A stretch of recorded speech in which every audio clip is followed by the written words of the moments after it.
I want to jump into the fair or foul segment, but I got to ask you this too, Shayon. Of course, you went to you know what I'm saying, to the U.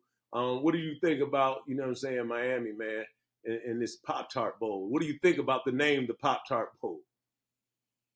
I mean, we are. It's skeptical where it's business is business. I've gone to overcome the names and realize it's business is business. We had opportunity to go out there and perform over with in front of millions of people in the Pop Tarts Bowl, and like I said, that game was more or less to see how do we end the season, how we working on next year. Okay. So a lot of people saw that game as, oh, well, Cam gave up or he didn't play. It wasn't more of that. It's more of icing on the cake.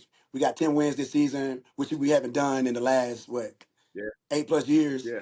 and now that was the groundbreaking point. So now we getting polished on for next season. Who we got coming back? Yeah. Who's up Yeah. next? And I think Cam left off with a good bang. He did everything he could for the team and himself. So it's much love from the University of Miami. Thrilled to see what 2025 has to offer. Yeah, look like y'all might be on to something, man. Let's jump into the fair or foul segment. Of course, we're going to break down some of the week's most controversial sports moments. If you agree, of course, it's fair. If it's foul, you know what I'm saying, you're going to call it foul. But more importantly, I want to really get your thoughts on why, right? Stephen A. Smith, man, now he's in the midst of this $100 million deal. And recently he called for the arrest of the 14 police officers in the death of inmate Robert Brooks that took place in New York. Fair or foul, should he use that platform to tackle social justice issues, or should he, as they say, stay in his lane and focus on simply sports? I think that's fair.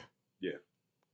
I think that's fair because at this point, Stephen A. Smith has he's built a foundation for himself, a platform that most people in his area wouldn't have fathom of even doing, especially being in this day and age. And I like I said, all heads up, hats off to Stephen A. Smith, and like I said, making a difference, going what he believe in, and to see that on the opposite side, it motivates me Yeah. personally. So I think that's fair in the long No game. doubt.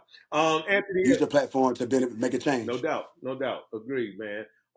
Anthony Edwards is in the news oftentimes, and he's a young player doing his thing. He was fined $100K by the NBA for profanity during a live interview. I actually enjoy his interviews, but this is the third time in 3 weeks. Fair or foul? Is the NBA being too harsh on one of its rising stars, or does Edwards need to tighten things up? I think that's fair. I think representation of yourself and the brand is key, especially in being when you're at the caliber of the top of the top, the best of the best. You to represent yourself in that manner. It was that's manners, that's not profanity, getting right to the point. Because us people on the other side really want to be in tune on what's really going on, and for him to mature the ways he's going, I think the fines need to keep coming until he recognizes that things have to Yeah. change. They hitting them in the pockets. They hit in the pocket, so we got to hit people in the pockets for them for them to really understand what's going on. Yeah, Because I say we all in this to make money. It's a it business. is. End of the day, represent yourself as you represent the brand. Yeah, I think he's gonna have to grow up quick, and I'm sure he's got some Quick, he gonna have to grow up quick. yeah in his ear.